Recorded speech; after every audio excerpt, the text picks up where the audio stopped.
Chaos. Yeah. Oh my God. This was weird. It's been a pretty chaotic couple of days. So,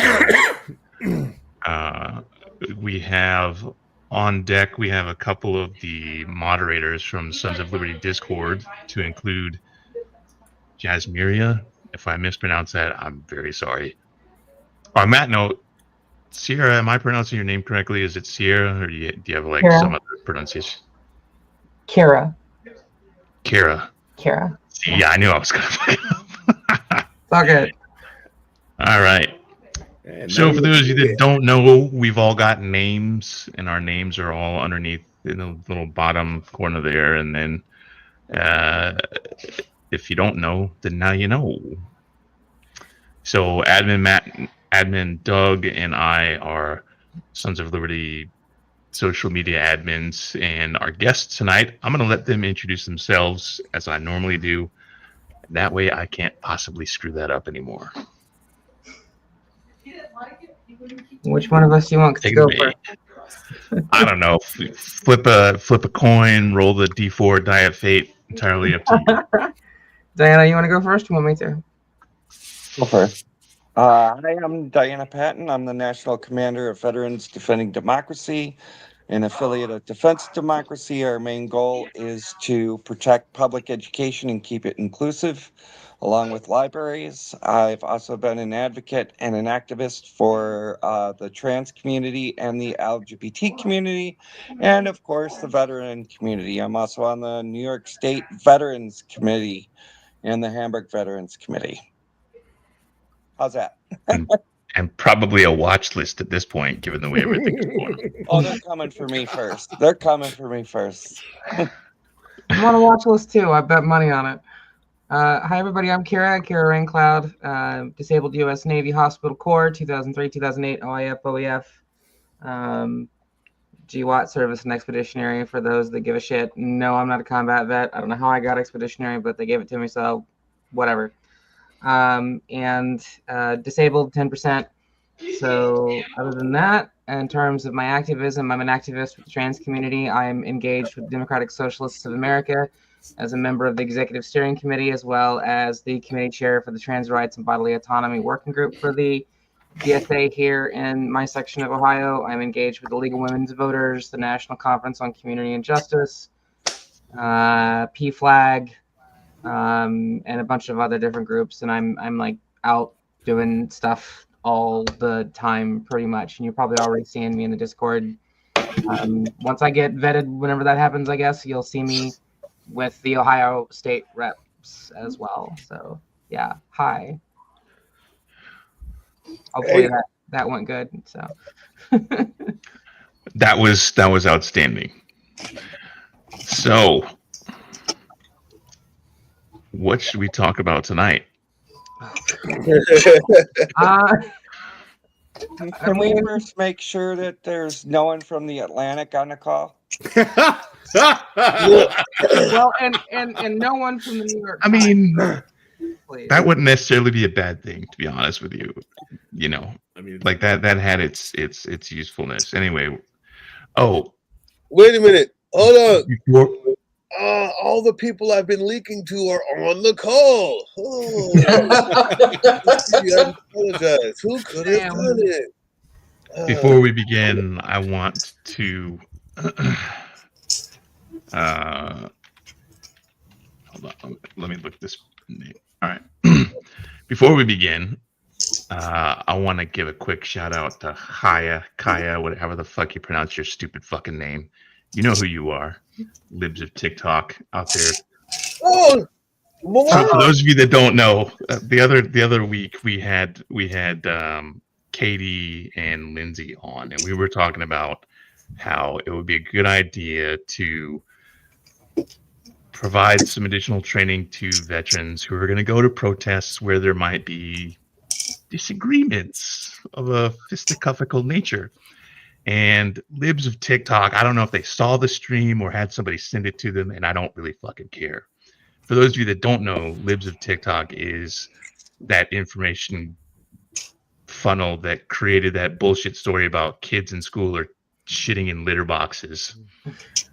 So Hi, China. Imagine my surprise when people are like, people from my gaming history are messaging me and are like, "Hey, is this you?" I'm like, Also "Does it look like me?" They posted a several- screenshot and were like, "Look at these violent veterans who can't control themselves." And I'm like, "You're the dumb bitch that invented kids sitting in litter boxes in schools and getting transgender reassignment surgeries from the school nurse, you fucking idiot." I guess I'm an esteemed company. We the violent veterans of America who can't control our violence. You know what? You're a fucking civilian that never served. Shut the fuck up, Kaya. Your We stupid did, however, name. get several schools in Oklahoma to have bomb threats. So. Oh yeah. Schools all over the country. Yeah, and anyway, yeah. Since we live rent free in Kaya's head, I thought I would just give Kaya a little shout out on the live stream. Hey, Chaya. Because I know you need more fodder for your bullshit spin machine. So I almost want to like stand up and show you a picture of my butthole just so you have something juicy. So before I got the memo that I shouldn't be responding. You guys hear me? Yeah. Right. Yeah. Before I got the memo that I shouldn't be responding because all that idiot wants is just more stuff to feed her. I know. It's outrage farming. We do it too. It's no big deal. Everybody knows. And I didn't get the memo. And I the first thing I did was start posting like, "Look, Mom, we made it to Libs of Texas." and my first question was, wait a minute. So you're mad about us wanting to do sit-ins and peaceful ways of protesting? Like, isn't it better that you shouldn't you have gotten the thing where we were like in support of all trans military people turning everybody gay? Like, isn't that why didn't you start with that? Feel like, you're losing your touch. I feel like that was Alex Jones. But the other thing is like we're already on this person's radar and they already hate trans. So I guarantee you she's out there watching. She's probably seriously making shots right now and like, "These guys are talking to me," or some other stupid. He's the one who's making pink triangle badges for us all. Yeah. Right. Yeah. Well, I mean, nothing's off the table as far as I know. Outside stuff that should be off the table for obvious reasons. I don't know if I can toss some slurs around because I use them because if I take the power away, it's whatever. But like, hey, Chaya, this tranny's armed and knows how to use it. So, I ain't afraid of your bitch ass. Transgender community is on the internet. They're mocking me right now. We should all go complain to the internet about them. Can you imagine? This veteran doesn't have bone spurs and actually has a spine. So you want to come at me? I'm ready for you. Do your worst. I've seen your worst. Ain't got none. Your worst is nothing. I mean, I might be mistaken, but I'm fairly positive that the owner of this account has never served in the military, and probably just like her little fucking orange Fuhrer hates veterans too. No, Chaya Rychik has never served a day in the military. So, and I don't see how. I mean, of course, there's no way that they're going to deny the Second Amendment to Ciara Raincloud, to Kyra. Kara. Well, yes, they will. Because that amendment is only for people who worship Donald Trump. You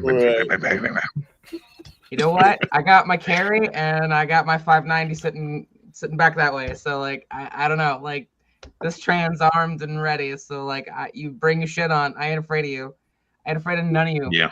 41 years old. I stay strapped. Yeah. I'm 41. I'm more afraid of my 12-year-old turning 13 in like 2 months than I am of this bitch. So like, rough waters ahead there. Yeah. Yes. So at this point, I'm like, well, I got my carry license, and I'm just never gonna walk out of the house without it, unless I'm going to the airport.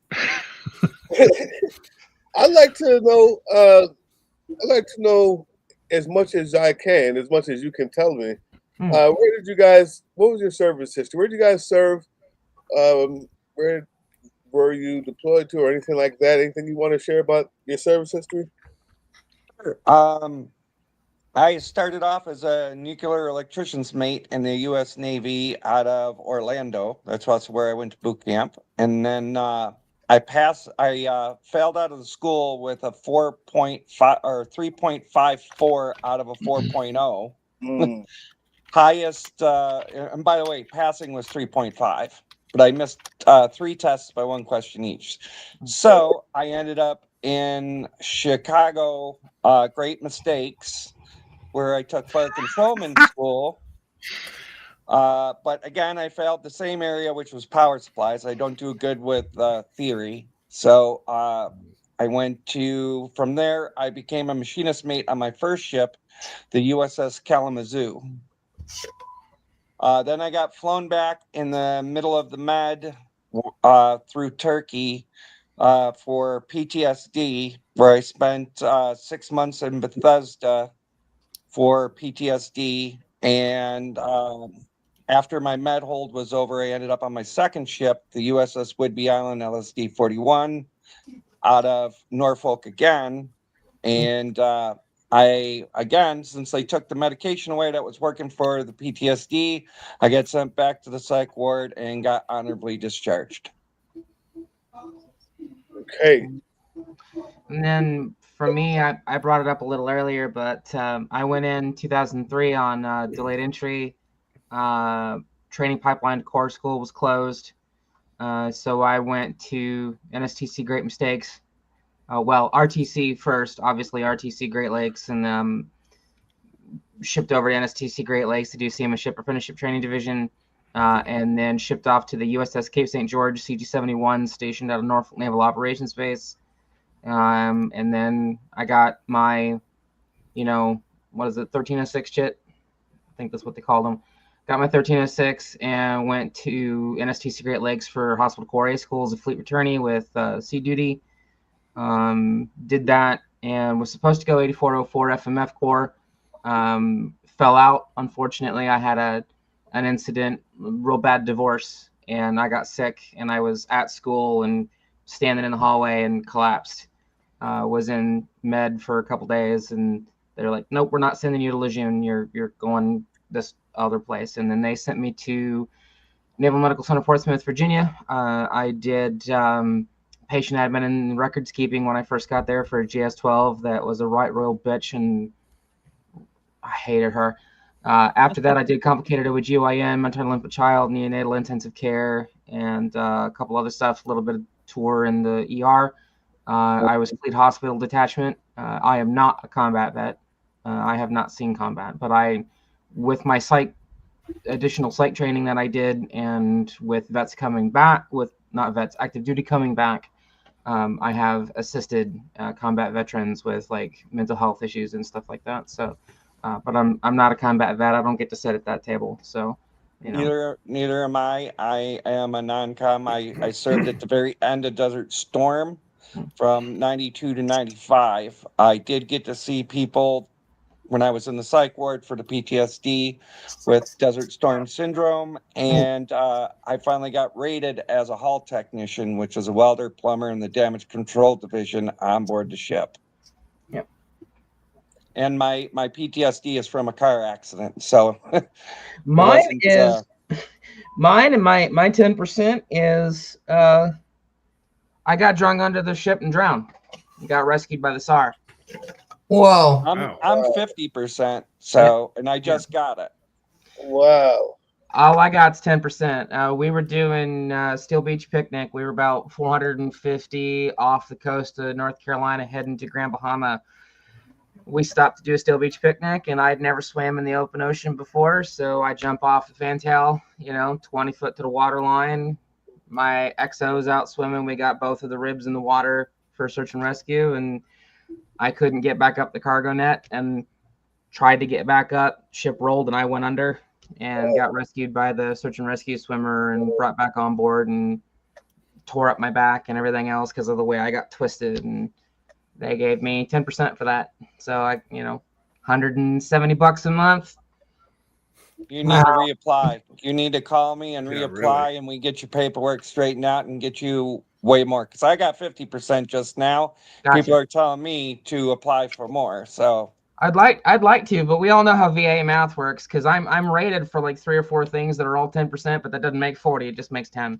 VA, the way VA math works, right? They're like, we'll give you these things, but they all don't rate more. They just, you only get the highest rating. But I will definitely. I've been fighting the VA since I got out, and I've been out for so long now because I discharged 2008, honorable, and so Jesus, that's been a long damn time. this administration has its way. We won't have any. So. Well, I mean, and I know people are getting sort of conflicting information. Like my LGBT Veterans Care Coordinator, my LGBT VCC, there were 3 of them at the VA here that I go to. He discharged me from therapy like a week or 2 ago, and my hormone replacement therapy, I'm grandfathered in, so that's still coming. I kind of need it to live like the last 6-7 years I've been on HRT. But everything else is gone, like voice stuff and prosthetic stuff and everything else to do with trans care at the VA, at least here in the Dayton area in this Midwestern section of Ohio, which is kind of redundant to say Midwest Ohio, is all gone. So like, and then we don't know if they're just going to cut the HRT completely eventually for all of us. So I'm trying to look at, They did do it to a veteran in Alaska. They cut them off completely from HRT. Did they? Yeah. And they were grandfathered in too. So this grandfathered in stuff doesn't mean crap. No, it doesn't. So and I think the thing that pisses me off the most is like to have served during Don't Ask, Don't Tell, and to have been the victim of abuse during my service, religious persecution because I was actively a practicing Wiccan and I went to the Unitarian Universalist chaplain, physical abuse that I suffered, and like because I was kind of effeminate and didn't really know myself when I was in, and like to get treated like trash while I was in, and I just I was a corpsman. I wanted to save lives and help people. It's cringe, but that's what I wanted to do.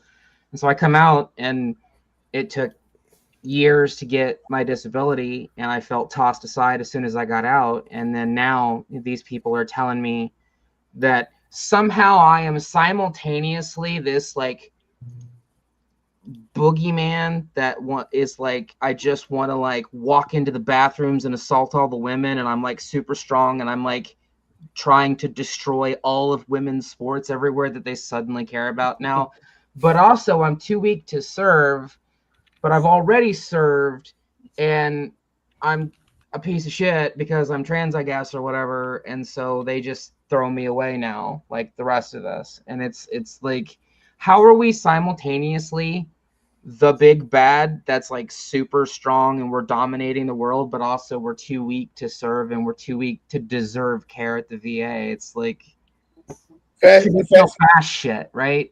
All the enemy is both things at once, right? The enemy is both strong and weak. That's what I was going to say. All of fascism works in that same dichotomy. Yeah, true. Always. To kick me off my estrogen, because before I got on my estrogen, my anger and everything in the world was super strong. Now I feel normal and great and everything. And if I go off of that, I'm gonna be a crazy bitch motherfucker again. I am. It's true. It keeps me sane. It keeps me more passionate and empathetic towards other people, and that's my nature. Yeah. Not the crazy biker person that I was trying to pretend to be beforehand. Though I will say that the cramps and the hot flashes fucking suck. That is true. They do suck. Yeah, and the hormone headaches also suck ass. My don't wife get those. loves giving me shit. Like whenever I come upstairs to like talk to her about something new that's happening. I remember months ago I ran upstairs and I was like, I got a pain going on, and she's like, oh, that's cramps. Welcome to womanhood, bitch. And just like, like I don't get those. I do. I used to get bad migraines that would send Mm. me to the ER, and Me too. they're gone. The moment I got on HRT, they're gone. I nowadays I get a headache, I don't even need an aspirin for it. Nice. As But for we the wouldn't. hot flashes, I seem to only get those when it's freezing cold outside, and I'm in New York, a place, Buffalo, known for blizzards. Yeah, for sure. So when I go outside and it's 0 degrees out, I get a hot flash and don't need a jacket. So I find it as a superpower. Hopefully we both answered your question though, there, Admin Doug. And the main reason why I asked it, we actually ended up getting into. I was wondering, seeing, first of all, my goal in this question and in this whole thing is I want other people who were in the military and who have had the same experience or are now dealing with this because they didn't grow up in don't ask, don't tell, where you're just supposed to be okay with hiding it.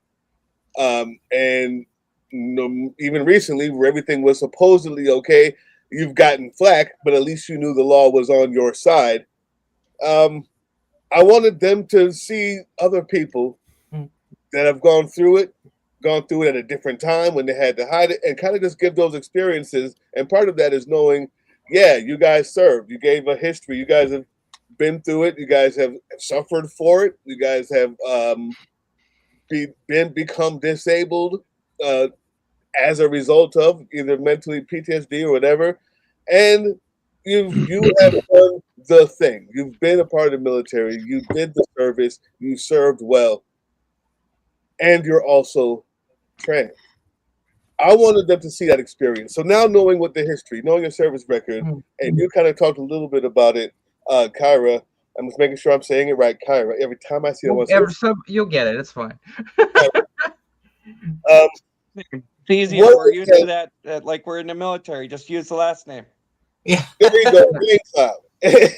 And I wanted to know, what was that? Could you give about your experience being different, quote unquote, being effeminate, or maybe not being able to change physically on the outside like you felt on the inside because you were in the military? So I just want to know what that's like. So then when we talk about afterwards, them taking this away, what that really means. And it's not just some ephemeral thought. It's not just some idea, that it actually has consequences. So talk about that, Dianna. What was it like for you being in that time, all the way up until your transition? Different. I'm like the 10% of the trans population. I didn't know I was trans from a young age. I didn't know any of that. I thought trans people were actually intersex people. So I didn't realize it about myself. I knew something was always off from a young age. I just didn't know what. So I gravitated towards hyper masculinity, very hyper masculine, biker type. I hung around all, the tough guys in school. I did bad crap when I was a teenager. You asked me to dared me to do something, I'd do it. I just because I thought that's what guys do. It wasn't until later in life that I realized, okay, I cross dress a little bit here and there. I understand these feelings, but I don't know what it's about. So I went and sought help after. It was probably 10 years after I got out that I actually sought that help. So I didn't realize what I was going through in the military. But I do teach on these subjects. And one of the things that's very interesting is that if you take a look at the trans population of anyone that's over the age of 45, yeah, can't 37% tend to be veterans. 37% sign up. We are the highest demographic to serve our country, whether it be in silence or secret or closeted. We have the highest amount of people who join the military. Yeah. Wow. And there's a couple factors for that. That's what I was going to say. I'm sure there's not just one reason, and I'm not going to rely on you to dissect the information. But deep down inside, and you've known about it, you've been thinking about it. What are some of the reasons why you think? Sorry. Go ahead. Ari, you got pants on? Okay. Sorry. Pants? No need. No need. I love you. Love you too, sweetie. Sorry. So, what was your question? See, I'm a parent too. I've got a kid. So For those of you who guys, I apologize. I thought we were talking about an adult here. Please scratch that from the record. Right. Sorry about that. Oh, sorry about that, Tim. Hopefully that look on the face there. Feeling bad about that. You can't control life. Huh? Can't control life. That's just No. life. So what are your thoughts on why? You've been thinking about it for a while. Do you have any? Of course, it's not scientific, but what are your thoughts on why that is? Response to what?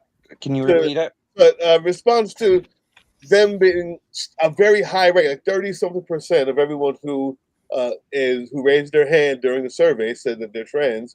Sure. Oh, this pretty was high a study. percentage. Yeah. That's This a was high a research study that I read. That's how I found all this information out, because I teach this. I used to do the rounds at colleges and everything, teaching, having open transgender conversations where anyone could ask me any question, and I'd have to learn all this stuff: endocrinology, psychology, neurobiology, all this stuff, so that I could give the best presentation I could from these questions. And the study says there's basically two factors. One, if the person's not out, they tend to gravitate towards the military for two reasons. One, everybody looks the same because they all wear the same clothes, so that relieves the stress there. Two, they're closeted and they're trying to gravitate towards a hyper masculine type of job. That includes trans men. Mhm. They're gravitating towards a hyper masculine job or career. So they tend to gravitate that way. Nowadays, that's kind of shifted, because about 15 years ago, that number was actually higher. It was closer to 47%. Nowadays, since you're out in the open, of course, people are afraid they're going to reverse everything, which they're doing now. So I think that's why the numbers dropped. I'm gonna add But some to the that. big the big thing now is the acceptance in the military. That's why you're still getting the high number of trans people joining, because, for example, during a typhoon off the coast of Norway for 5 days, we were in the hurricane, and the engine room started flooding because we got a 3.5-foot crack in the ship's hull. Me and the other hull tech, who was actually the underwater welder, had to go down in that compartment, get sealed in, and weld that crack shut. And I was the fire watch. You have to trust those people to open that hatch back up. It doesn't matter who's on the other side of that hatch. You just need to worry about if that person is going to do their job or not. That's all you need to worry about. You don't need to know if they're male, female, black, Hispanic, Muslim, Wiccan, or have tiger spots, or believe they're a furry. I don't care. If they're able to do their job, that's all I care about. Can they open that hatch? Can they make sure that the lives of everybody that is on that ship safe? Are they going to do their job, or are they going to gun deck it and get someone killed? Are they going to do something stupid and not follow orders and get someone killed? That's all I care about. And that's all anyone should ever care about. What were you gonna say, Ciara? So I think for me, like, to sort of parrot a little bit of what Dianna said and talking about that too, is I knew I was trans at 9. I didn't know what that was, but I knew that things were wrong, things were different. And going into the military was that gravitation towards the hypermasculine to fight back against the stuff that I was told was wrong. Because I grew up in a cult in Xenia, Ohio. Not a named one, a very small little thing. And so like I went in because, you know, that I didn't have any other options. I was a high school dropout. I got a GED and dropped out. And my dad and I were living in government housing, and I had really no real options outside of like, I don't know, working at like KFC or whatever. And so I went in with the thought that I was gonna save lives and make a difference and do something with my life, and that, you know, I get to be in the uniform and everybody's gonna be proud of me, and I'm not gonna feel the way that I feel anymore. It's all gonna go away, and I'm gonna be, you know, haze gray and underway and you know, just rocking and rolling. Didn't happen. I put a lot into pushing through that. And I pushed a lot of it down, and a lot of it came back out after I discharged. But I think, you know, like Dianna said, like a lot of people, trans men most especially, are going to want to gravitate towards it and want to be in like combat roles and things like that because of that operator sort of persona, right? The guys with the, like Tim, you know, the guys with the beards and, you know, out there with M4s and stuff.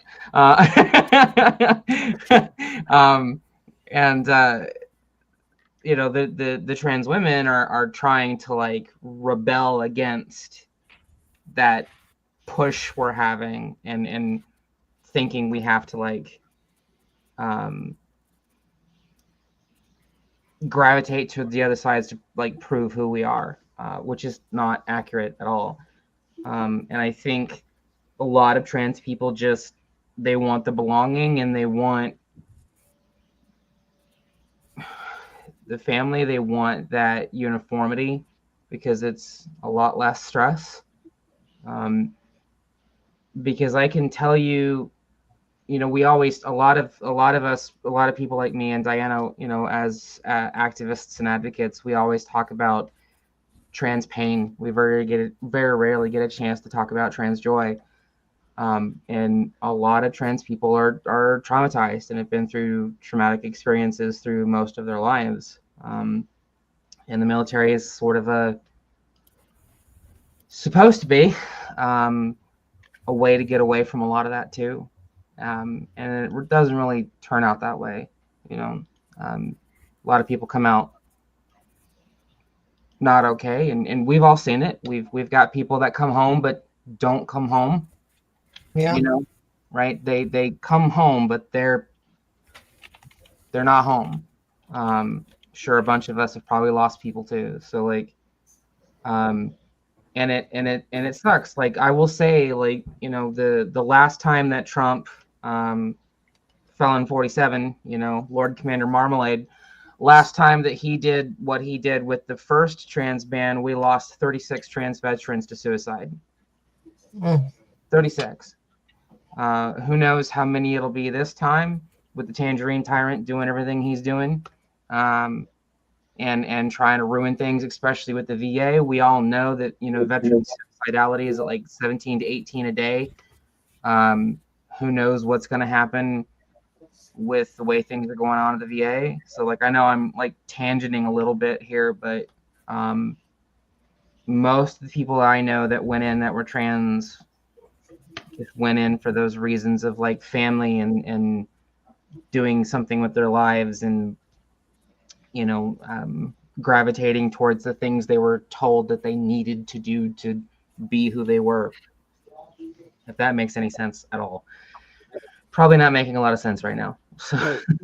You're making good sense. You are making good sense. And if we can dovetail off of that, perhaps you could each talk about what brought you to activism. Oh.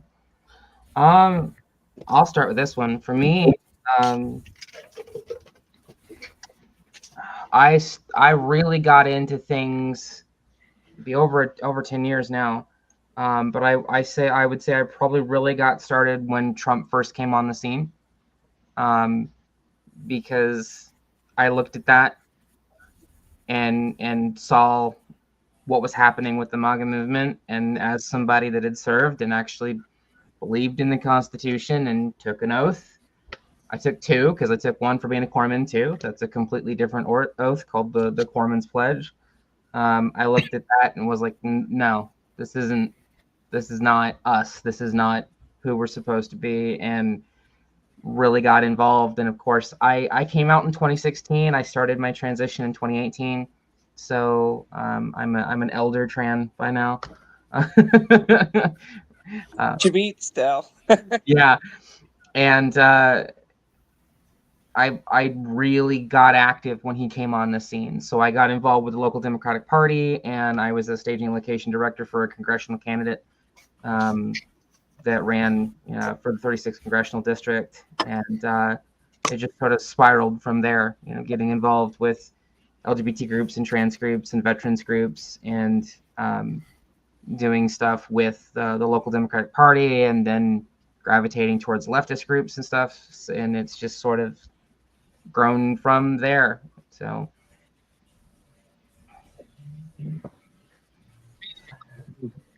Mine's a little bit of a funny story how I got into activism. I got involuntarily volunteered for it. Voluntold. It's what the Navy stands for. Never again volunteer yourself. You always get involuntarily volunteered. So mandatory fun. Yep. I started going to a bunch of support groups, and nuke it is what nukes get told all the time. Don't nuke it. So I'm still in that thinking way. So when I started going to the support groups and seeking help for all this, I started doing, reading medical journals, reading all I could up on what is being transgender. What does this mean? And what are the studies? What do the experts say? So I started reading all this. And so at the support groups, I'm known for getting people to open up. So I started talking in the support groups, and two of the people who ran it, who have been doing this for 20 years before I came on the scene, took me and a friend of mine aside and said, "You're now running the support group. Good luck. See you later." And that's how you ended up in it. And then I ran the support group for 3 years.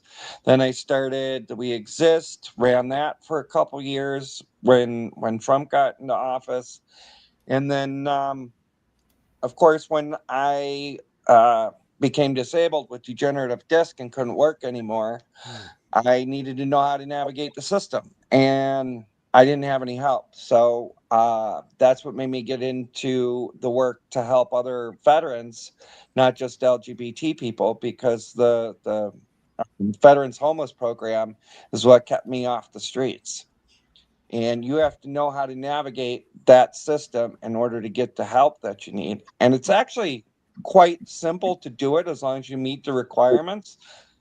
So my thing is I don't want someone having to go through what I went through to get what you need. So anyone who calls me, and I don't care if it's a MAGA veteran who calls me, if they need help, they're a veteran first, and I will take care of them. I can't tell you how many times I've got a call from a MAGA veteran who will call me all kinds of stupid names.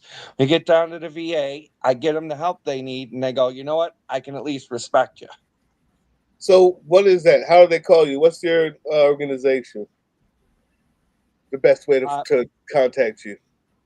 Mine is Defensive Democracy, and if anyone wants to volunteer for Defensive Democracy, all you have to do is, am I allowed to give a phone number? It's a Google number, so it's not going to hurt no one.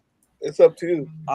Just text volunteer to 1-845-208-9846. I'll stand there. And I'm also on 2 organizing committees right now. One for, I'm helping Katie, of course, with the 50-51 vets. I'm training people for peaceful protest training. I've been doing it every week now for the past 2 weeks, Sundays at 8.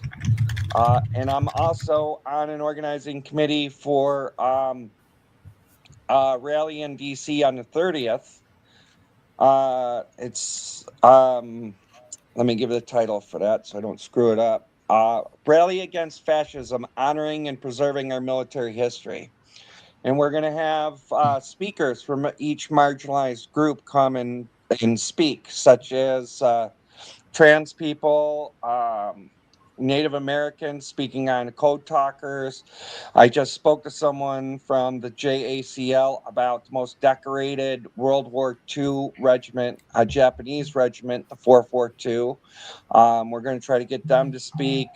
I think we have 2 Black speakers on Tuskegee Airmen. I think we actually have a relative from the Tuskegee Airmen that's going to speak. We want to have a Native American ceremony before we start. This is really coming together, and it's one guy's vision. I don't know if you guys are ever on TikTok and know Combat Vet Against Trump. This guy came with a vision, and he asked us all to get it going, and we're moving on it. But we need help. We have 0 funds. We got to get a stage. We got to pay for 14 porta-johns to be at the National Mall. And Tim, I was asked to ask Sons of Liberty if they want to be a part of this. We need some more partners. Yes. All right. Well, you got my email, and we're having a meeting on Wednesday, a Zoom call. If you ever want to take my peaceful protest training, you're more than welcome to. I go over everything, no matter what the scale, whether it's local or national, and I go over everything: permit process, getting arrested, what you should have on you, supplies, everything. What about not just peaceful protest? What about what were we calling this? You mean like sit-ins and stuff like that? Yeah, active. Yeah, more. Civil disobedience. Civil disobedience is still a peaceful protest. The only difference between civil disobedience and a rally is civil disobedience means you're probably going to get arrested. You have like a 99% chance of being arrested. So you have to plan for that. If you do a regular protest, your risk for being arrested is minute. So this is something that actually just happened in Florida. We had a 20-year-old transgender college woman who sent in letters to people in Florida, not a veteran, but sent in letters to people in Florida that she was going to use the women's restroom at the Florida State Capitol building. When she arrived, there were multiple law enforcement officers there waiting for her that told her if she were to enter the women's restroom, they were going to arrest her. She went into the women's restroom anyways, washed her hands, was in there for 30 seconds before they arrested her and pulled her out and charged her with trespass and all of that stuff. Which I sent the news link there for people that are also interested in following more trans-related news, not just on behalf of veterans. I cannot recommend Erin Reed enough. She's wonderful. She's amazing. She's one of the most well-known trans reporters, journalists covering a lot of the stuff, and she covers stuff for trans veterans as well, and active duty members too. So, like, I went into a sit-in just a couple days ago, and we actually moved the sit-in because people were campus police were basically saying they were going to arrest us. So, like, yeah. Sorry to cut you off there, Dianna. No problem. Interrupt me. I have a tend to overspeak, so you're fine to interrupt me. I never get offended. The thing is with me, I care more about the issue. I don't do this stuff for me. I would rather sit home, play video games, watch my movies. But I can't have someone out there fighting for me without me being on the front line. That's who I am. I mean, don't isn't want to that- read another name at the Transgender Day of Remembrance. I don't want to get another phone call 3 o'clock in the morning of another trans person or veteran who's on the razor's edge about ready to jump off. I've been doing this 15 years and I've lost track of the names. Thousands of names, thousands of phone calls. I'm having trouble dealing with it now because I've heard them so many times. We just had Sam Nordquist here in New York just a little bit ago about, tortured for months because of some crazy people. And they didn't want to class that as a ridiculous. hate crime for some stupid reason. That was bizarre. It's absolutely just bizarre. Hate crime. If you want to take a look at the civil rights timeline before Trump, black civil rights were, they're probably in the 80s. Gay LGBT people were probably like in the 70s, and us trans people, we're still stuck almost to the point where we have pink triangles put on our chest. And most people don't know this, but trans people is where that 1930s BS started from. Yeah. The very first institute, the Hirschfeld Institute, was for trans people. Yeah, it was. The biggest library and studies and research done about all of this was the Hirschfeld Institute. Those were the first books and libraries they went after. Those were the first people they imprisoned before the concentration camps. After the Holocaust, LGBT people were not released from the concentration camps. They went from jail to concentration camp, back to jail, and weren't released to 1967. Something, if we don't mind, one of the things that I wanted to bring up coming here too was just how bad things are for trans people in the U.S. right now. Not just trans veterans, right? We know they've got 3 attack vectors right now. The first attack vector is immigration, right? Immigration, the border. I live in Ohio. I live literally like 20 minutes away from Springfield. They're not eating cats and dogs. I got friends that still live there. We know that women's rights, right? We just had a woman who in Georgia had a miscarry, and they charged her with felony concealing of a body and like felony like failure to report a death and all this other nonsense for a miscarry. And so they've got her in jail right now, and the AG is admitting there's no laws in the books for this, but she concealed the death of another person to the whatever because they found her unconscious, bleeding to death. And then the third one is us, the transes. And it's mostly, sorry to my non-binary finery and to my trans brothers and to my intersex fellows, it's the trans women. It's people like me and Dianna. It's the trans women. 90% of it is us, right? They go on and on about we're all pedophiles, we're all rapists, we're all trying to destroy women's sports. Like I said earlier in the stream, the sports they suddenly give a shit about.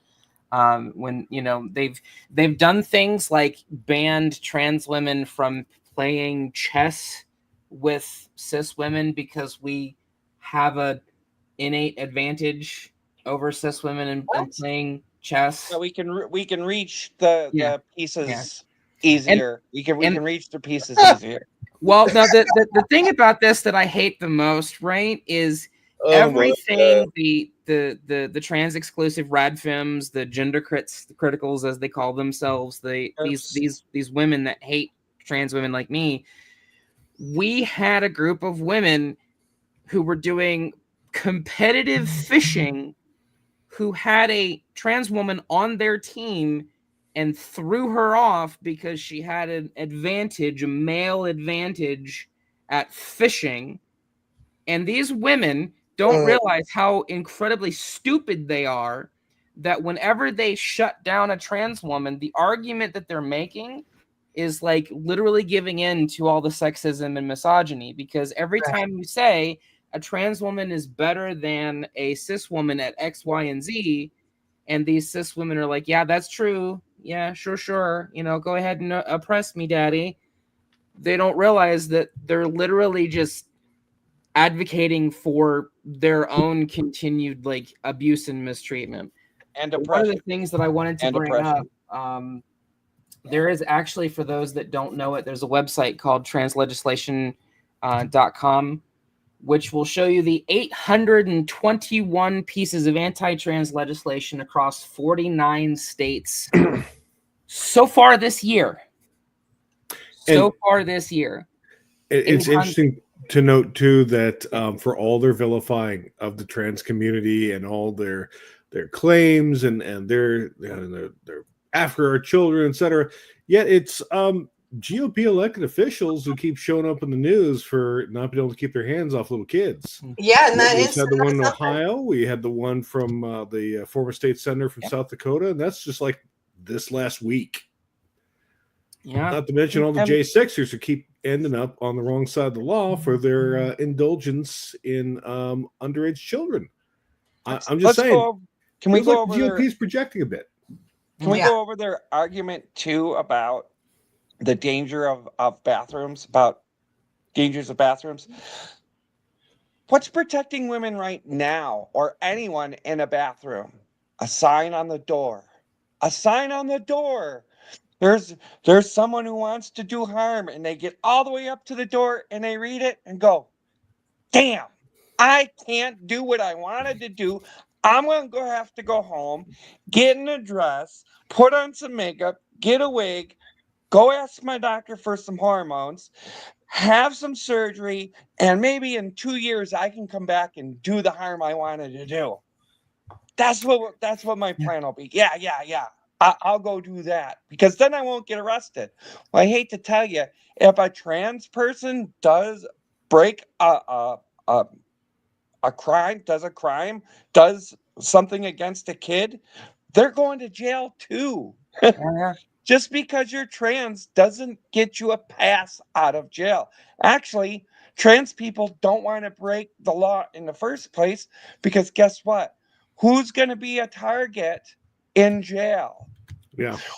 They usually throw us into confinement by ourselves for our own protection, which is considered torture. So I don't see the argument. Well, I mean, there's something else to take into consideration, which is the practice of V coding, which if you've never heard of V coding, lots of triggering content warnings, but basically the practice of V coding is they will put trans women in men's prisons, and the guards will give the trans woman to the most violent male prisoners. They're given to placate these violent male prisoners. The guards are doing this on purpose. And one of the things that's been part of my advocacy and activism is trying to fight this and make sure that it stops, because we get news. We had one trans woman who was being sexually assaulted roughly 8 times a day. No one cares because trans, right? So like it's why I bring up trans legislation. It's why I bring up the erasure. It's funny because at one of our last DSA meetings, I asked a room full of about 50 people. I said, what do you call it when a government tries to erase the history of a group of people, tries to control what a group of people do, what they say, where they go, how they dress, passes laws to the tune of almost 1,000 laws, bills this year, all of the stuff they're doing to target trans people, and a whole room full of people went and said genocide, because that's the intent. They got up at CPAC and said that the intent was to eradicate transgenderism, and then tried to walk it back and be like, well, I want to eradicate transgenderism. I don't want to eradicate trans people. And my response is, well, I want to eradicate Christianity. How do I do that without getting rid of the Christians? Right. Knowles, right? It's the same. It's the same thing, you know. Isn't that the guy's name? Knowles. What's his first Oh name? yeah. Hey, Christopher Knowles or whatever the hell is some Nazi fuckwit like that is doesn't he's matter. a Jewish guy too. He's the one who Doesn't mean he's not a Nazi collaborator. Yeah, he's sad as that is. Yeah. Oh, there were gay Nazi collaborators too. Matter of fact, the head of the SS was a gay man, and up until Hitler took power, he was in charge of the SS. And then when he took power, they took him out and put him in a concentration camp. Yeah. So, but Knowles was doing the tour with Turning Point USA after he came out and said transgenderism in all its forms needs to be eradicated. How do they plan to do that without killing us, I wonder? Change transgenderism to any other demographic. Yeah. And you'll understand where that came from. If you change it to Judaism, you change it to Christianity, you change it to Black people, you change it to Asians, change it to Native Americans. It all comes down to the same thing. You cannot get rid of an ideology or a people without getting rid of those people who practice that ideology or who are that thing. You cannot do it. It's impossible. What do you got, Matt? I was going to say there's a number of people they're looking to get rid of, and to your point, it's always the smallest demographic that they'll go after first, because they're trying to move that see if the rest are willing to give up just a small piece of the flock to have peace, and then it's a few more, and then it's a few more, and that's how it encroaches. But it always starts with whatever the smallest possible piece of the whole is, to see if you're willing to betray the others to be left alone. Yeah, and we're sorry, go ahead. I was gonna say, and the lesson from history is that collaborators are never spared. No, they're just the last ones to get loaded in the train car. You all still going to the same place. You go into the same ditch. Exactly. You're just going last. Yeah. And that's definitely true. And it's because when you the estimates of total number of trans people in the U.S. is between like 1.6 and 3.6 million. It's hard to get actual because people are scared and closeted and things like that. But still, between 1.6 and 3.6 million is like between 0.5% and 1% of the country is trans. We're literally outnumbered. Like there's 300 million people in the country. We're literally outnumbered 299 million, to one, I guess, or 299 to 1, whatever. Math, who cares? I was a corpsman. I didn't need to worry about math. Except for medication dosages, obviously, right? But like, it's something that I try to bring up in my activism and my advocacy too. Is looking at people and being like, look, I'm just like you. I've got my hobbies. I've got my things I love, my things I'm afraid of. I'm worried about putting food on the table for the kid and the spouse. I'm worried about, my health care. I'm worried about having enough money to pay for the fact that my car's messing up on me. Like I'm worried about the same things that everybody else is. And I'm just as human as everybody else. But because I'm trans, I guess that just means that none of that stuff gets attached to me. Like I love video games. I love Star Trek. I love anime. I'm working on my own tabletop role-playing game. I'm an indie author writing books and stuff like that. So like there's more to me than just being trans. And there's more to every trans person than just being trans.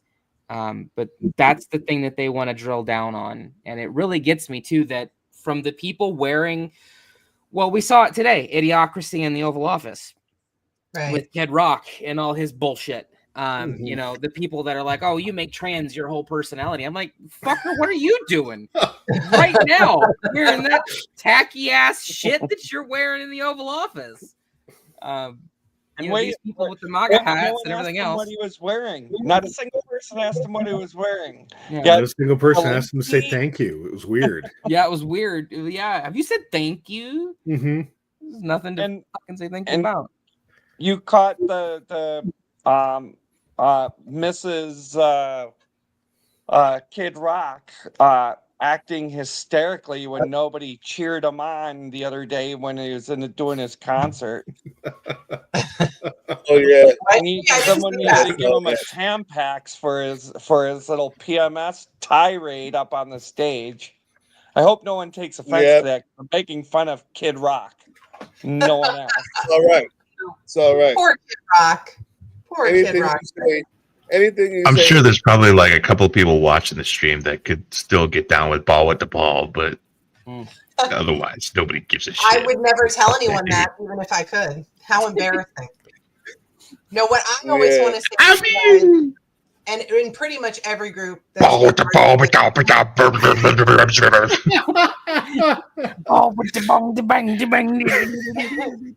what I always want to say is, why is it always like these mediocre white people that come up with stupid? You remember that guy from Canada, Snow? He was like, "And farmer."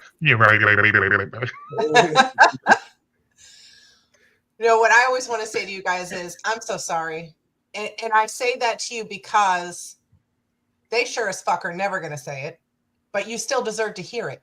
Do you know what I mean? Yeah. Like,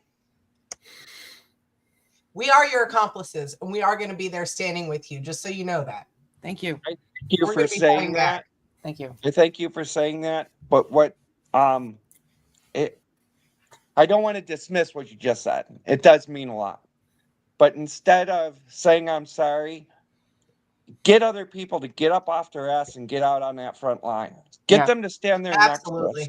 Get them to, if they're in a store and seeing someone harassed, whether they're trans or not, or they're just anybody, to start getting up off their ass and saying something, because we've been quiet for too long and hate has reared its ugly head. And now they have a leader that's encouraging them to do this crap. And we need to start standing up for anyone who's going through this. If you guys don't mind, I'd like to read our the veterans oath we wrote for Veterans Defending Democracy. I think it'll shed a little light on things. Yeah. I am a United States military veteran. I became a leader by my willingness to serve my country. I am the visible conscience of a nation with regard to the cost of extremism and freedom's true price. I will not fail to support another veteran or those who cannot defend themselves. He or she may have wounds or hardships that few others would understand. I am a part of the eternal watch of my country and guard it against extremism and tyranny. Honor, courage, and commitment define me to this day. I have been called to serve again. My country and nation have called. I am a steadfast guardian of American ideals, freedoms, and history. I stand my watch and defend democracy. I am the keeper of the rights of those being dismissed, discriminated against, harassed, bullied, and killed. I am an American veteran. I promise to protect the weak and the meek, to safeguard and transmit to posterity the principles of justice, freedom, and democracy. My watch never ends. And that's the real veteran's oath.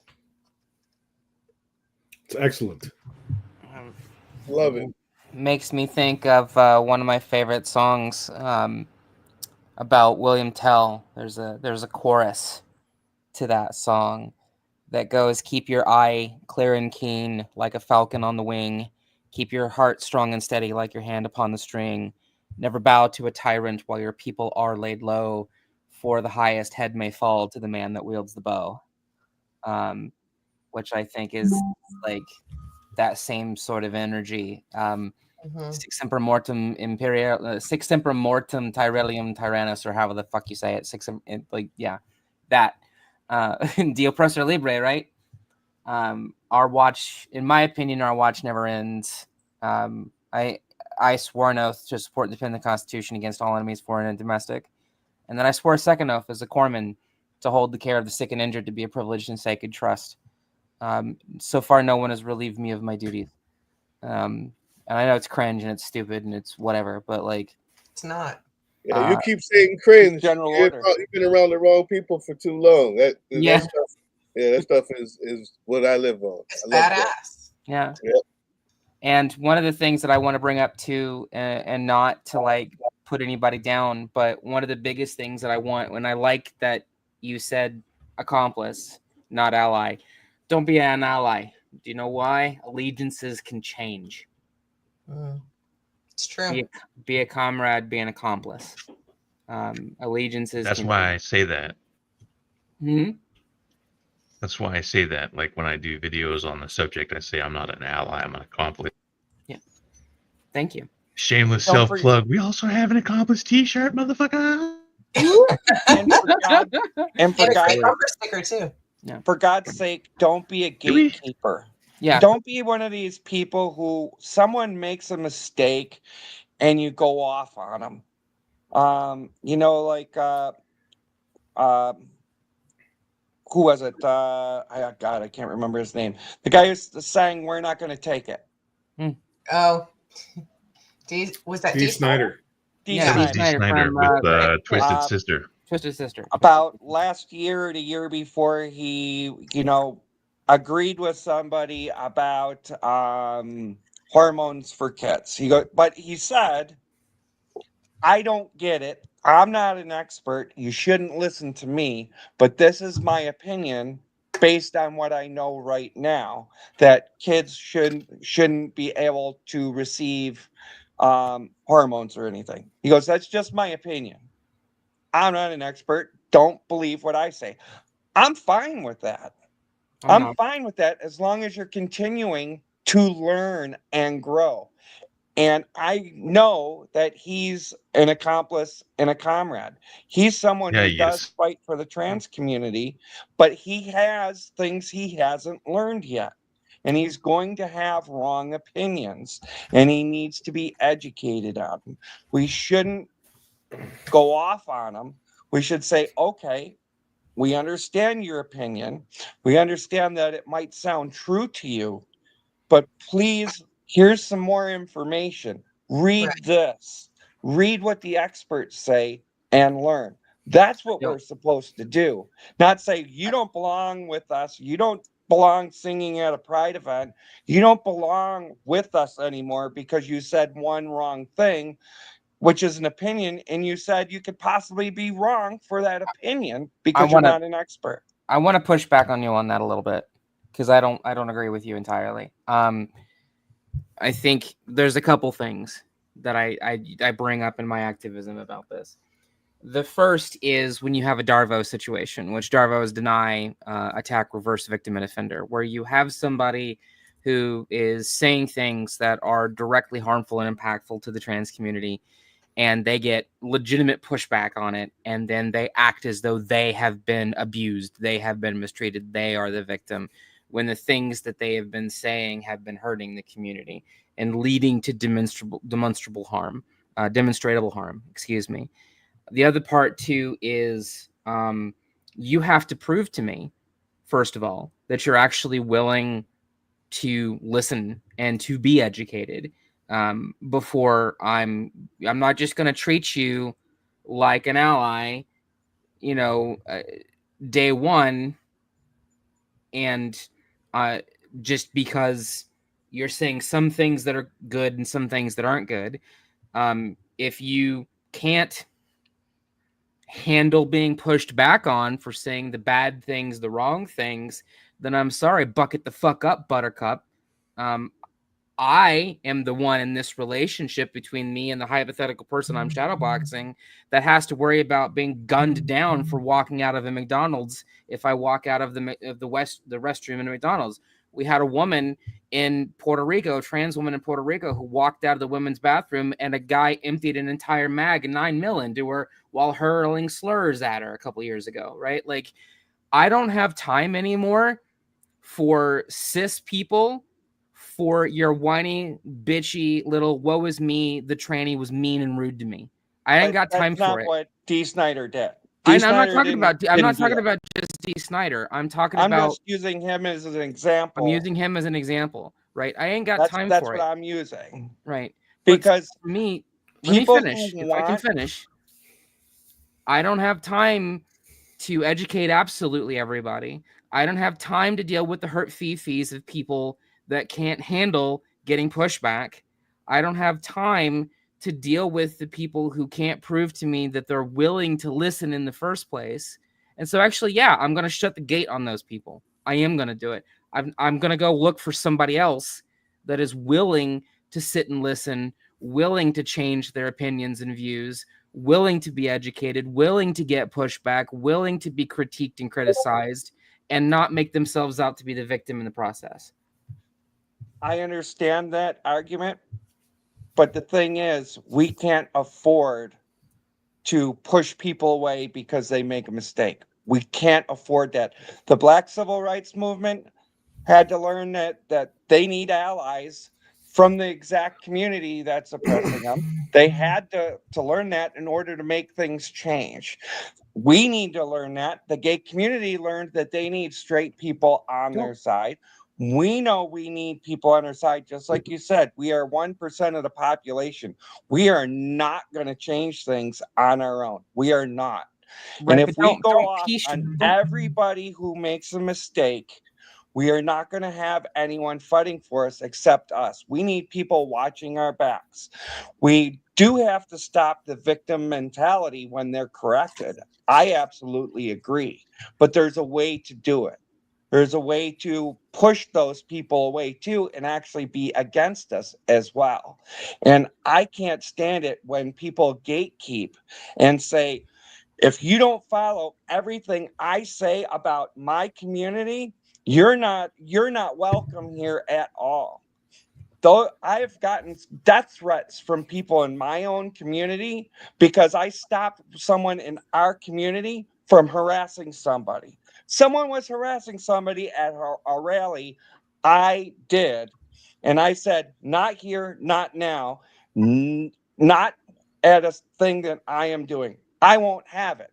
You're not going to bully anyone. You're not going to harass anyone while I'm around. And I don't care who that person is, because we have to try to be better than them. Because when we're not, we give an example.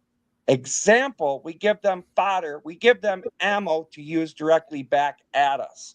And I won't do that. I won't be a part of anything that has, gives them the ammunition to use against us. I won't do it. If I may, before you, so here's the deal as I see, because this is the exact kind of conversation that happens in your community. Both of you can be talking about that and disagree on that and still work. And I find it akin to what happened in the Black community directly after the orange orangutan was elected. Immediately there was the psyop. I got sent a bunch of Black women who said the Black man hates Black women. They all hate you. They're not with you. We saw it in the numbers. Even though 80% of Black men voted the right way, it was very easy to see that this just doesn't belong in my algorithm. I have never ever watched these people. These people have thousands of views, so they have followers. This is the opposite of everything I watch, which is Black unity and how to get together and fight this thing. And I said to my people in the video, I said, number one, the first part of all of this is, as an adult, you can hear a thing and not have an opinion. So I can hear exactly what Ciara says and realize that that conversation wasn't for me until I hear how can I help. That's not my place, or that's not my conversation. I can hear it and not have an opinion. I can hear what Dianna says and not have an opinion on that.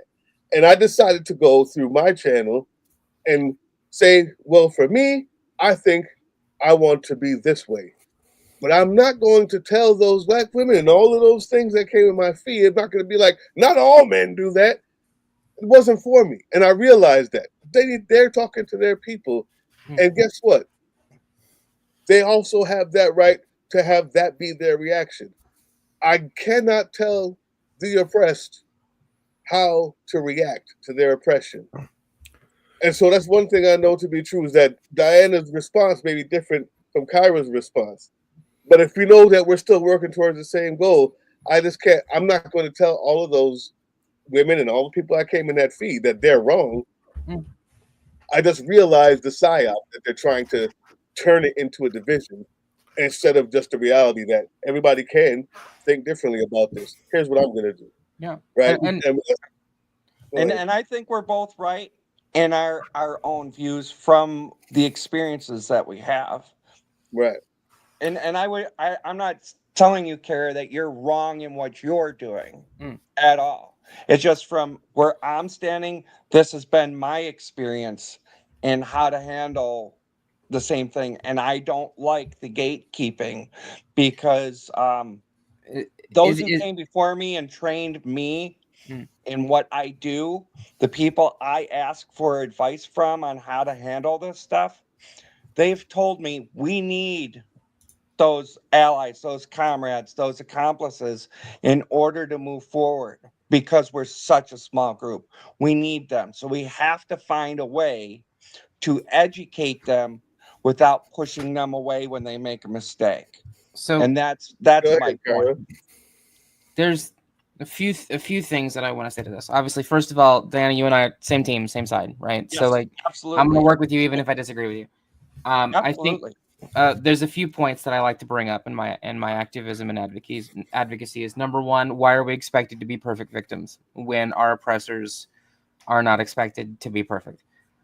Which is one of my biggest things, right? There's a difference between setting boundaries with people and gatekeeping people. There's a big difference. Number three, why are leftists? I'm a libertarian socialist. I joke that you come all the way to the left, you get your guns back because you can't have an unarmed proletariat. And like, why are leftists so enamored with peace washing the civil rights movement? Last time I checked, Dr. King was assassinated and was one of the most hated men in America. And the civil rights movement, our movement started with bricks being thrown, right? So I get really annoyed with people peace washing all of our movements and saying, everything was, roses and daisies. Not saying that's what you're doing. You're not. But a lot of people in our community do that. They're like, oh, everything's been peaceful since day one. No, it's not. That's not true. That's factually inaccurate. The sky is blue. That's not true, right? And it's these things. Maybe it's because I'm getting older too, and I've dealt with a lot of things myself, including physical violence and everything else. But what I also really find annoying too is when people like, oh, well, they had a wrong opinion. Well, okay, was their opinion, hey, we should kill the Jews? Yeah, that's a wrong opinion. And maybe I don't want to talk to somebody that has that wrong opinion because it is not, it's not just like we can have disagreements about like what we should put on pizza. By the way, pineapple doesn't go on pizza. Fuck you, fight me. Those types of situations where, oh, well, they just had a wrong opinion. Okay, well, was their opinion kill all the transes?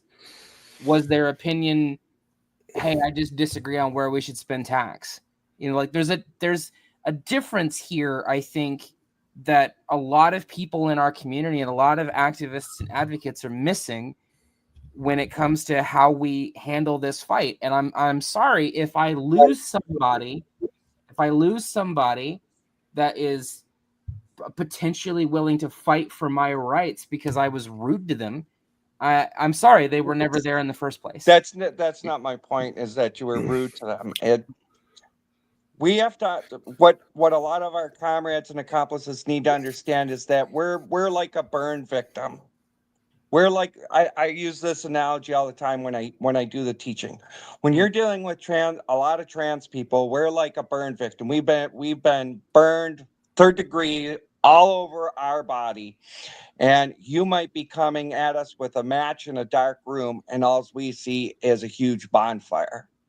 And we might react extremely because you're trying to help us with that match. But if you come at us with intent and purpose of hurting us, that's when we need to go off on that person. But if the intent is not there to hurt us, we shouldn't be pushing those away. We need to look at the intent of the person. And I'm totally with that. One of my favorite things in the civil rights movement was the lessons learned from the Walgreens lunch counter protest. That's why I believe in peaceful protests. Those types of protests were the turning point in the civil rights movement. where people trained forever to go sit at that lunch counter and be spit at, called horrible names, have hot coffee poured over them, slapped, spit at, arrested, everything else. And they didn't fight back. And people ended up empathizing with them. If you take a look at civil rights and actually study the history of it, peaceful protest does more to get people behind your cause than riots and everything else. Now, I'm not saying there ain't places for riots. There's a ton of places for riots. The Stonewall riots were needed for that specific time. They were, and we never know. We're probably going to end up in a civil war within the next year. That's my opinion, is that that's where we're headed. We're going to end up in a civil war, but it doesn't mean we have to light the gasoline tank in order to get there faster. One thing that's come up, and we've seen this working with a number of different groups, with different organizations, different minority focuses and such, is that getting leftists into a room and getting them to agree on anything is hurting cats. Absolutely. I mean, we have had some blowout, knockdown, drag out fights between people who are. There's room for both points of view. 99% of things. And that last 1% is just like, no, we can never work with you, Sons of Liberty. Never. It's just, really, dude, come on. So we're not looking, we're not looking for marriage here. We're looking to get along on the same side of the revolution. Okay, just set some range here. What we actually need. Try to get where we have to be. Maybe we can't agree on every single tactic. Maybe we're going to turn a blind eye while you do this kind of protest that we don't particularly agree with. But we're going to go do our thing. You're not going to say anything about it, and we're going to coexist because we're both after getting Velveeta Voldemort out of power. Yep. So let me guess. You went in there and showed them Admin Tim's OnlyFans page. That was your decision, right? Look, that was what you decided. Modern problems call for modern solutions. If I can borrow the Outstanding. Your mic is off. I believe that there's room for both the way Ciara wants to go at it, and room for the way I want to go, or the way that people I work with want to go at it. The problem is we need to understand is that if I go to something that Ciara's doing, I need to follow her in the way she's doing it. Yeah. If I run something, she needs to come and respect the way that I'm doing something. If I'm doing a rally and I say no harassing anyone, if there's someone being harassed, come get one of us. We'll deal with it. There's not going to be any violence from our side. Then there's not going to be any violence from our side. If I go to her thing and she says, if something happens, we're rioting in the streets, then I expect I'm going to be rioting in the streets. I'm just using an example. I'm not saying you're doing that. I'm just using an example because I've been with a lot of different groups over the years. And, the group that threatened me here and my LGBT community, I mean, they actually gave me death threats and told me not to come into the city of Buffalo anymore because they were so extreme left. Everything had to be punch a person in the nose, whether they're a Nazi or not. If they're against us, they're against us. You're either with us or against us. There is no gray area. There is no asking for empathy. If you don't believe exactly the way we do, you're the enemy. They sound like the feds, whoever that group is. Just classic W position. Yeah, I would the extreme left. They are extreme left. I will say that I will say that my position is, holding up the brick, metaphorically and symbolically. For those watching the stream, I'm holding up a metaphoric and symbolic brick. I have no intent to do anything. I know who's watching the stream. My position comes from, I think, losing too many people. Mm-hmm. And losing them to levels of violence that are really hard to describe and really hard to, how do you react to a 17-year-old trans girl being strangled to death with her own hair in the backseat of a On car. fire and having her genitals mutilated after being sexually assaulted and set on fire with a gas can and still living. And then dying 3 months later. Yes, I know the stories. And so, but the thing is, like, for me, I'm tired. And I'm tired of being nice. I'm tired of being polite. I'm tired of begging and pleading and crying and being, please stop hurting me. I think the other thing we're not taking into consideration in our communities and in our spaces is that this is a drastically different environment than any environment before it.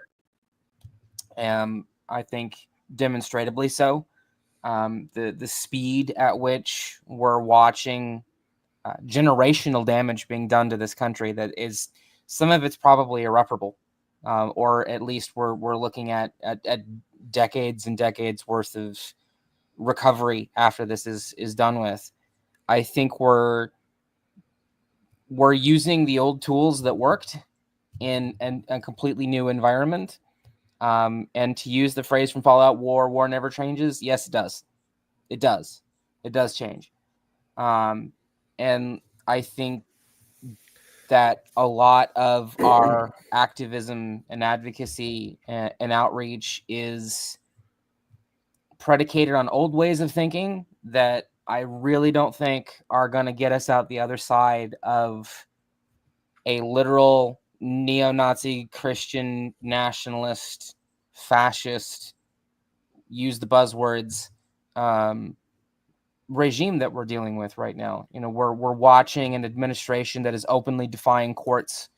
We're sitting in situations where we've got judges writing opinions that are like, well, I could hold them in contempt, but if I do that, I risk a situation where two law enforcement agencies are pointing guns at each other, and that scares me. We're in a completely different environment, and I think it is detrimental to not be willing to at least acknowledge that and look back at all of your tactics and techniques and examine them, and be like, yeah. I think we're in the middle of repeating history of 1930s Germany. That's the history repeats itself. It's just in a cyclical thing. We're repeating 1930s Germany. So we need to be loud as possible and raise the alarms as much as we can. And I also believe that we're on our way to a hot civil war in this country. I believe that he's going to keep ramping things up.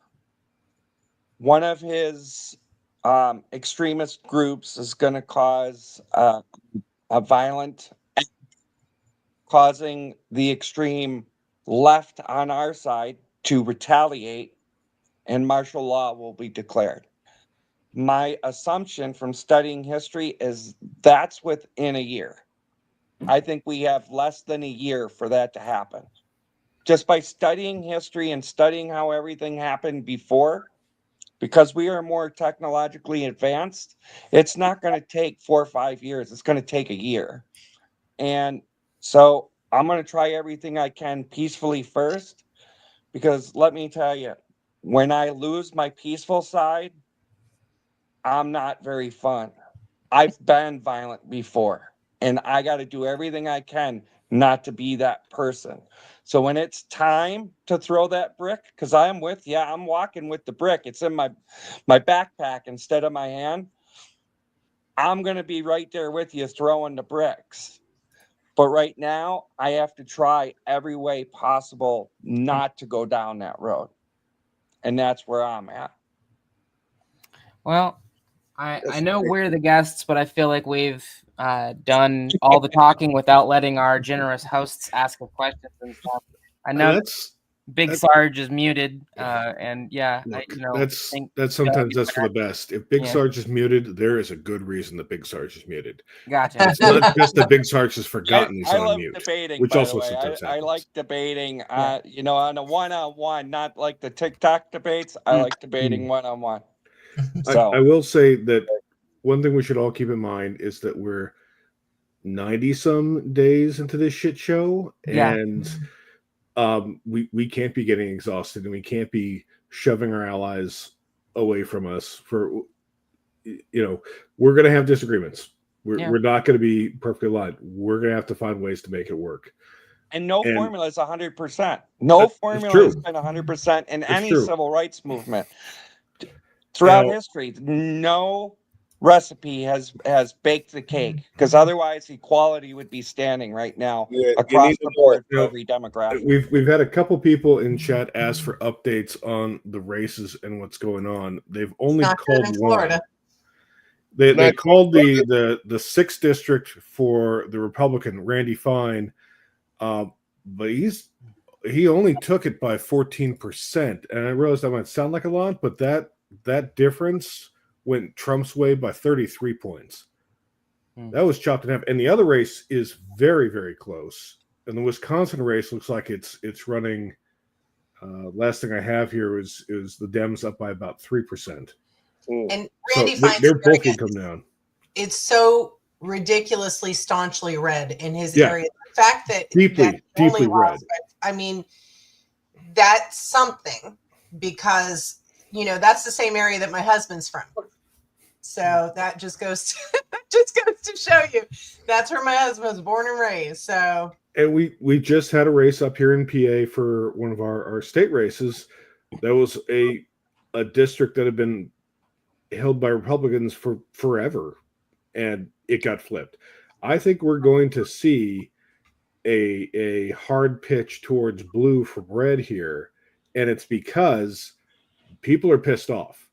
And I think it's up to us to keep that anger focused on the issues that really matter. One thing I've seen early on is just some of the protests that we've gone to, some of the bigger ones. It is a protest for everything. There's the expected ones: protest for women's rights, protesting for trans rights, protesting for equality in education, and then there'd be like also protesting for pets' rights. And it's like, I like the pets' rights and all, but is that the emergency? And I'm probably a bad guy for singling out the pets' rights movement, of course. But it really is. We've got to focus on the battles where we're getting people hurt. Yeah. That we've got to be taking that fight to this orange clown, and we've got to keep that energy in the media, in the broadcasts, in videos like that Tim and Edmund Doug do, because it's a long fight. We're going to have to sustain this. Well, and I don't want to end up at something that puts my community in danger because someone decided to throw a water bottle at a peaceful protest, the group that's counter protesting, and they decide to come at us because who they're coming after, right? Is us first, and then maybe after the guy that threw the water bottle. I feel like I'm being misunderstood. No, I understand you, and I'm not using what you were saying. I'm just saying when I'm doing something like this, I just can't be a part of a group that's gonna do something like that. And literally, statistically speaking, 96% of the time it's the right wing. But it's like when I'm talking about the things I'm talking about, it's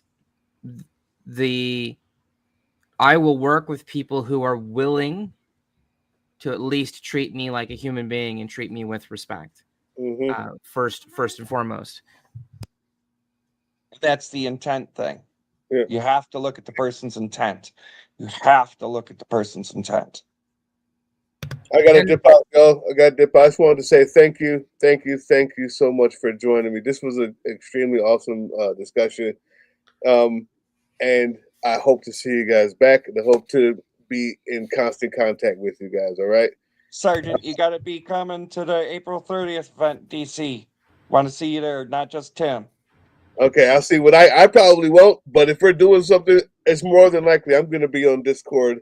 Well, the second half of the CRT stuff. So the second half of our protest on the 30th in DC is if you can't make DC, We want everyone to going to their closest VA hospital. Get on the sidewalk with a sign that says, "I love my VA. We love our VA. Our VA healthcare workers deserve respect. We need to thank all that kind of messaging. Oh, and don't forget the greatest sign of them all, at least transgender service people don't have bone spurs." That is a good one. I love it. Thanks, Doug. All right, guys. Have a good one, Hey, man. Thanks. Appreciate it. See you, Doug. And Clara, I'm someone who likes the tranny word too, by the way. I love that word. Matter of fact, it's one of my favorite jokes to loosen things up is I use a mobility scooter because I'm slowly losing the ability to walk. So I use a mobility scooter all the time. And does anyone know what's wrong with it when I'm on the mobility scooter? Got a busted tranny on it.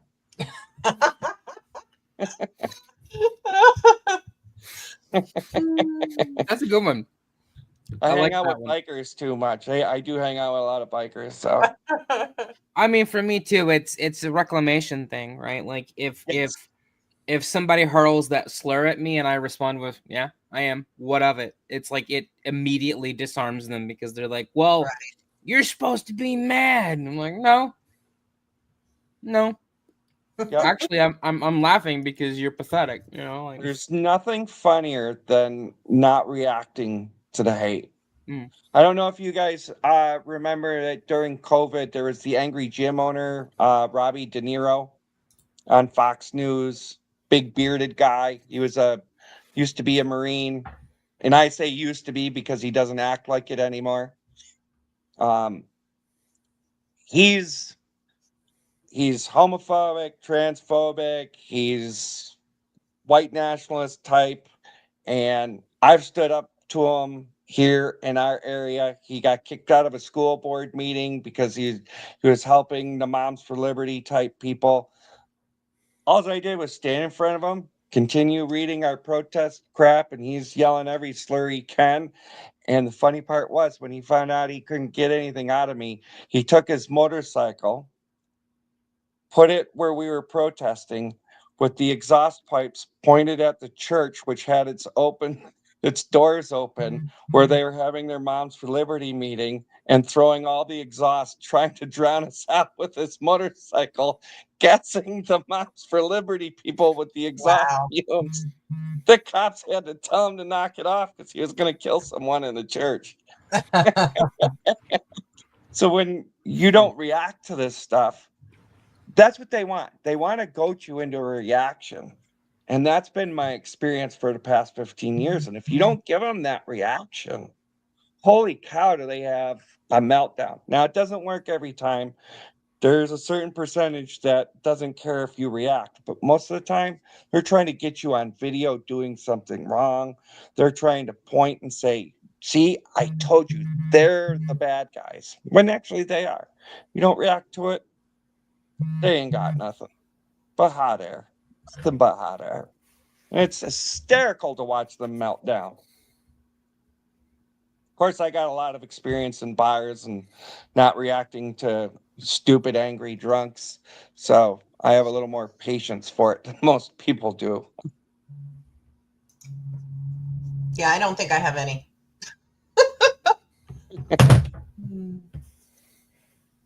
I'm short on patience. Tim, we can't hear you, even though you're not muted. Not again. My bad. Now we hear you. Yeah, I turned my microphone off accidentally. Sorry. I'm gonna go ahead and call the live stream for the night. Mikey is reminding me that he needs to be fed, and I'm running out of drink. And also, I think Miss Admin Tim wants to, So I do want to thank Ciara and Dianna for being on the show with my bearded cishet ass.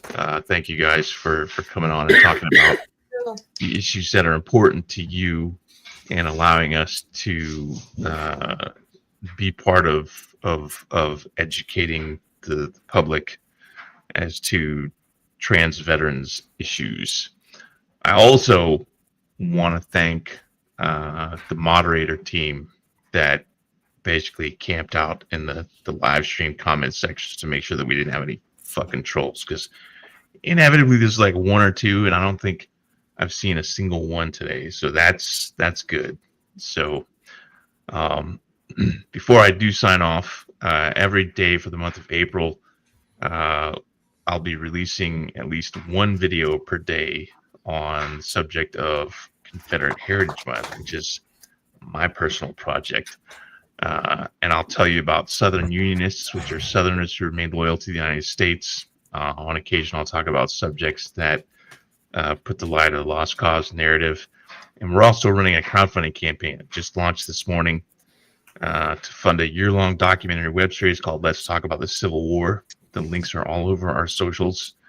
I hope to go out and visit. There's a Civil War battlefield in Tampa, so I can go down there and hang out with Admin Jen and get her on camera and do some stuff there.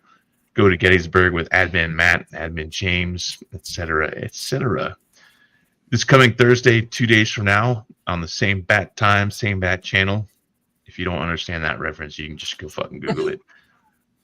We'll be doing our usual live stream, but on Thursday, we'll be doing a live stream with Cliff Cash and Jessica Denson again. We'll be talking about the upcoming April 5th protests and really, I guess, whatever the hell else we want to talk about.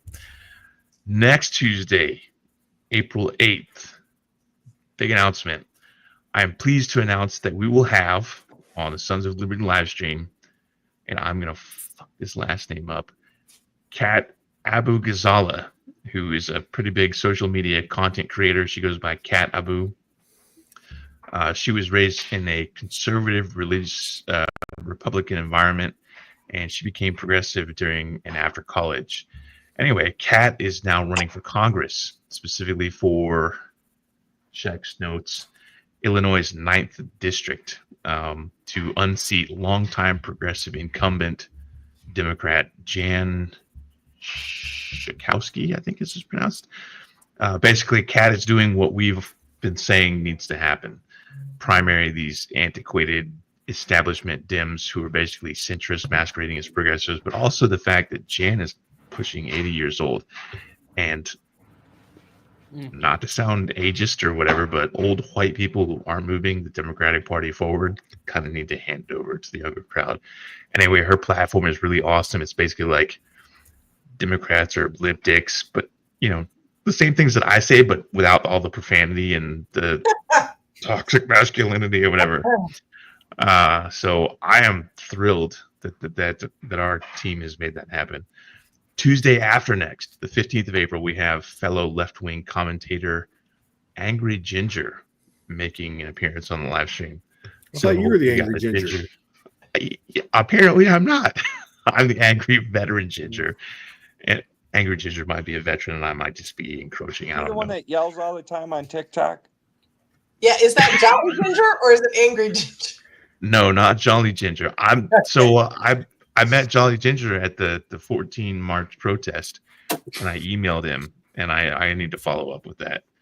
I got anyway. To get a picture with him, U.S. Army Overlord, and combat vet against Trump. We've all talked in the past. I got to be honest, 20 years ago, we'd all sound insane reading off these names. I know, right? I'm like, these are the biggest personalities. Like things have kind of flipped around. So I feel old because I just used Commander Patton as my username. That's it, Commander Patton. See, y'all can respect names. Mm-hmm. It's so doable. that is our live stream schedule and what's going on for the rest of April. And with that, I bid everybody a good night. Thank you again, Ciara and Dianna, for coming on the show.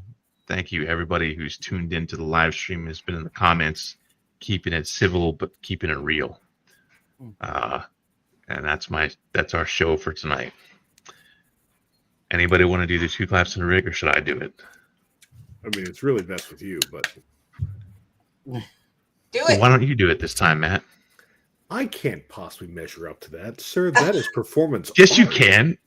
Come It's on. not easy. It's super. It is. It's easy. You literally. Oh. It's Two so claps easy. Even and a a ring. wrestler can do it. Woo! Yay!